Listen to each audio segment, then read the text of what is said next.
Good afternoon, everyone. My name is Robbie Miguel D. Perez from BHHM 2B.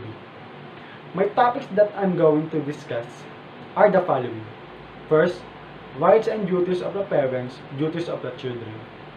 Second, exploitation of children, child prostitution, child labor. Rights of the parents. First, right to take time for themselves for their personal growth and enjoyment. Parents need vacations once in a while to be able to accomplish their set goals or project and grow based on their ideas and desires. Second, right to make mistakes. As well as to recognize their mistakes and to amend them, they have the right to ask forgiveness and start over. Parents deserve to be loved by their children and to be forgiven if they make mistakes. They should enjoy their children and achieve fulfillment within the home. 3. Right to be respected. This implies that they have the right to be the authority. Parents should be obeyed and honored by their children. They set standards, rules and regulations at home for the safety and well-being of the children of the whole family. 4. Right to use strategies to find out about the private life of their growing children in order to know what's happening and to be able to intervene. Being responsible for the protection of the children, especially in the adolescent stage, parents need to know everything about their children to make sure that their children are in good and safe condition. 5. Right to setting rules and imposing punishment to their children as long as these actions don't involve physical and verbal violence. Parents set rules at home to be followed by their children. And once they violate it, children need to be punished as way as to say that they are wrong and does not follow rules and regulations. Duties of parents to children. 1. Provide your kids safe environment. Child do not understand their own good and bad.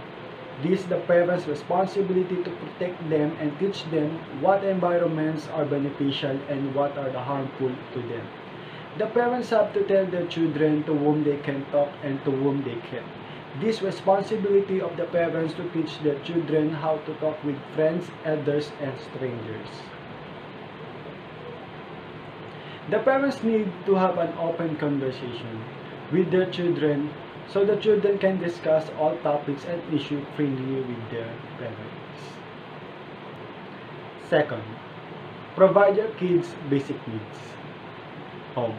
Parents should provide a safe, abuse-free environment where your child feels protected. If your child is a few months or 1 to 4 years old, the house should be baby-proof to prevent harm from sharp objects or glass. The parents should make sure that the neighborhood is child-friendly and not dangerous. Food. Parents need to provide sustenance for their children, healthy meals like fruits, vegetables, and greens. They need to make sure their children have access to clean and pure drinking water. Keep alcohol and other non-ingestible products away from the children. Clothing. Another basic needs for children is clothing. This does not mean parents have to splurge on designer clothes, but make sure your children have the proper and decent garments to present themselves well. Hygiene. The parents must teach their children the importance of hygiene.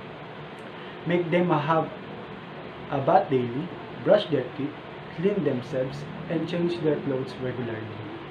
Teach them washroom habits, how to wash their clothes, put trash in the bin, and keep things clean. Third, discipline your kids. When you discipline your kids, make sure not to abuse them physically, verbally, or emotionally. Do not hit your child or yell obscenities at them. Do not make fun of your child for crying and being emotional. Talk to your child firmly, letting them know what they have done something wrong. Punishment can be taking away TV or grounding them to their room. Discuss with your child why they are punished and also hear them out. Always be level-headed when talking to your child. Do not let your emotion drive you. How to behave with your child is how they will behave with others. 4. Spend time together. Your child needs to have you present in their lives. Entertaining your child with materialistic things does not indicate you love them. Being there for them in every circumstance shows your love. Take your child out once a week and do something they love.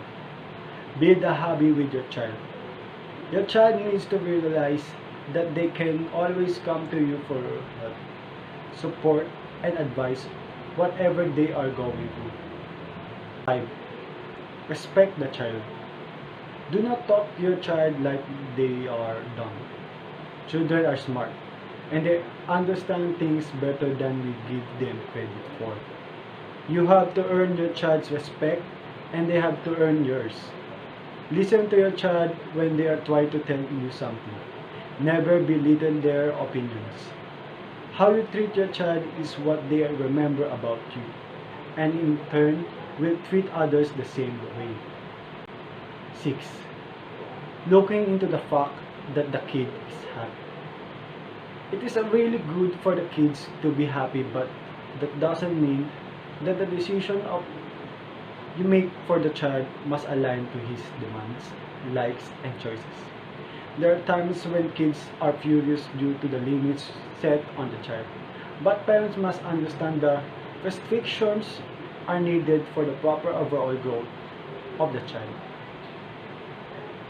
7. Teach them morals and values. Children learn morals and values by watching their parents. Mothers squatted in the first school for a child. This responsibility of the parents to teach their children morals and values during preschool time.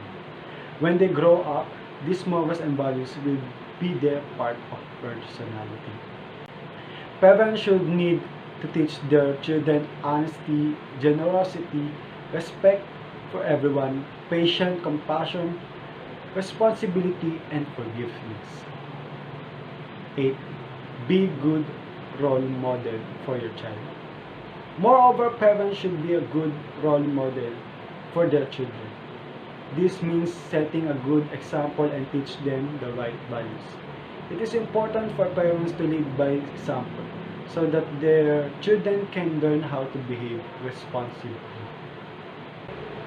If you are a parent, it is important to understand your responsibilities and rights.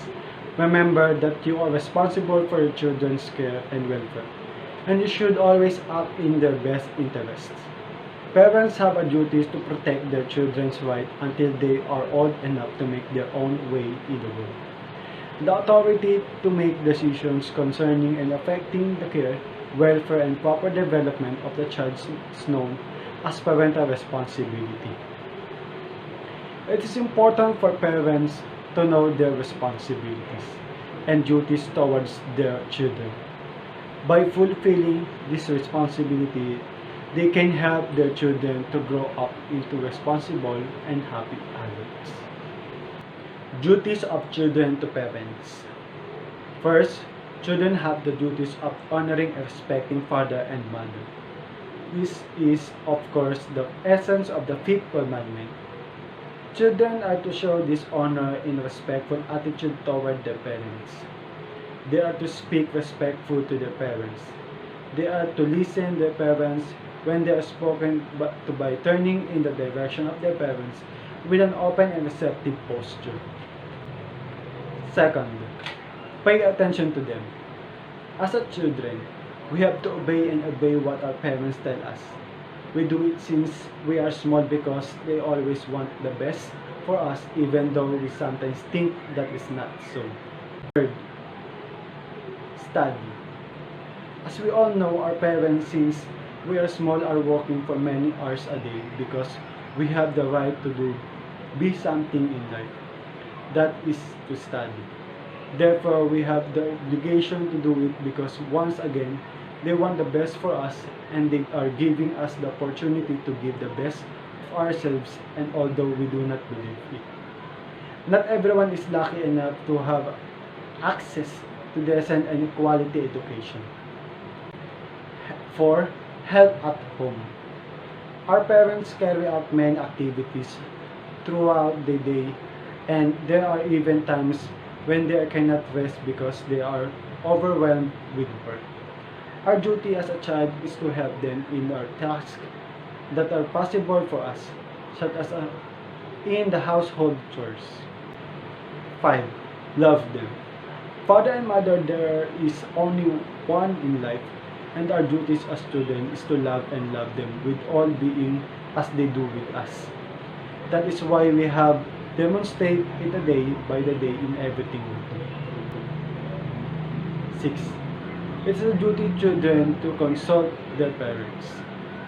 Your parents, your guide, your natural counselors, the family teachers, which are ever to consult, and responses of which are to be received with respect. 7. Caring for them. Our parents also get sick when they reach an advanced age in the many cases that they need to take care of them. They need to think twice when first fell off the bicycle and scraped our knees off or we broke arms playing basketball. Therefore, as a children, we have to take care of them whenever possible and make sure they have the best health so they can live peacefully and without problems. 8. Be grateful. Everything we have and are is thanks to them and to the effort that we have made since we were born. Our obligation as children is to thank them for all this constant struggle that they will have while they are still alive. Child exploitation. Child exploitation refers to the use of children for some else advantage, gratification, or profit, often resulting in unjust, cruel, and harmful treatment of the child. These activities are to the detriment of the child's physical or mental health, education, moral or social emotional development. It covers situations of manipulation, misuse, abuse, victimization, oppression, or ill treatment. My name's Kevin Murphy and I'm the Education and Communities Lead for the National Working Group. The National Working Group are a charity based in Derby and we support professionals who work within the field of child sex exploitation. And it's my job to work with education and the community sector to raise awareness of child sex exploitation. The National Working Group and Educare are working closely together to develop more online training for professionals. Educare are actually excellent in this area and it's a pleasure to be able to work with them to develop these resources for the education and community sector. We want to raise awareness of how child exploitation takes place in the various forms, whether that be online, in the communities, in our schools, in our colleges, in the street. It's really important that people are able to understand, recognise and then react to situations which they see where children may be exploited or are being exploited. Unfortunately, the world of child exploitation is getting bigger and wider and more children are actually being exploited today. We've got issues of county lines, gangs, drug running, human trafficking. What we need is be able to get professionals to be able to react effectively to safeguard children and promote their welfare. The course is a very comprehensive course.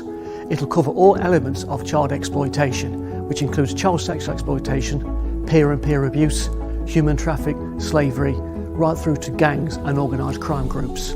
It will give you the basis of understanding what exactly exploitation is. It defines exploitation and also shows you the impact that exploitation has on children as well as their families. Child prostitution. Child prostitution is a prostitution involving a child, and is a form of commercial sexual exploitation of the children. The term normally refers to prostitution of minor or a person under the legal age of consent.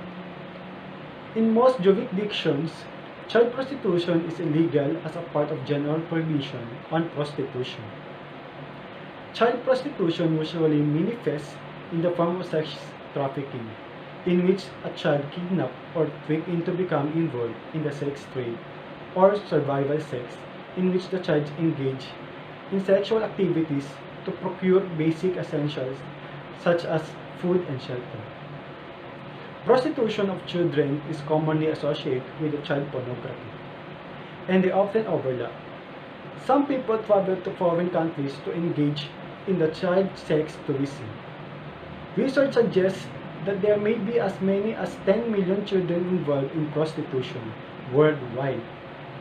The practice is most widespread in South America and Asia, but prostitution of children exists globally.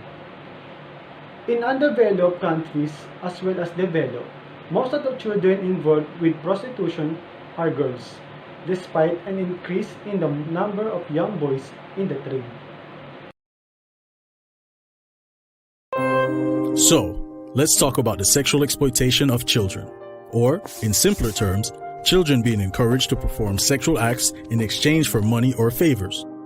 Parents, guardians, children, Belize. The sexual exploitation of children happens every day, around our schools, playgrounds, and even our homes. This is a fact. Sexual predators, even some your children trust, are convincing your children that it's okay to have sexual relations in exchange for money, gifts, food, or other benefits. But it is not. Know that any person who has knowledge and encourages or allows this sexual exploitation commits a serious crime and is liable to imprisonment for 12 years, even other children over the age of 12. Wake up. Your children deserve more than this. They depend on you to keep them safe. Protect them from this disgusting trade and report any persons sexually exploiting and abusing children directly or indirectly to the Department of Human Services at 0800-PROTECT. Children, if anyone touches you or makes you touch them in a way that makes you feel uncomfortable and offers you money, food, gifts, or favors, know that they are doing something wrong and illegal to you. Stay away from them and report them to a trusted adult or call the Department of Human Services at 0800-PROTECT. There are other ways to get help. No more sugar daddies or sugar mamas. We can all do our part. Belize, let's protect our children. Child labor. Child labor is work that harms children or keeps them from attending school. Around the world and the US, growing gaps between rich and poor in recent decades have forced millions of young children out of the school and into work. The International Labour Organization estimates that 215 million children between the age of 5 and 7 currently work under conditions that are considered illegal, hazardous, or extremely exploitative. Underage children work at all sorts of jobs around the world, usually because they and their families are extremely poor. Large numbers of children work in commercial, agriculture, fishing, manufacturing, mining, and domestic service. Some children work in illicit activities like the drug trade and prostitution or other traumatic activities such as serving as soldiers.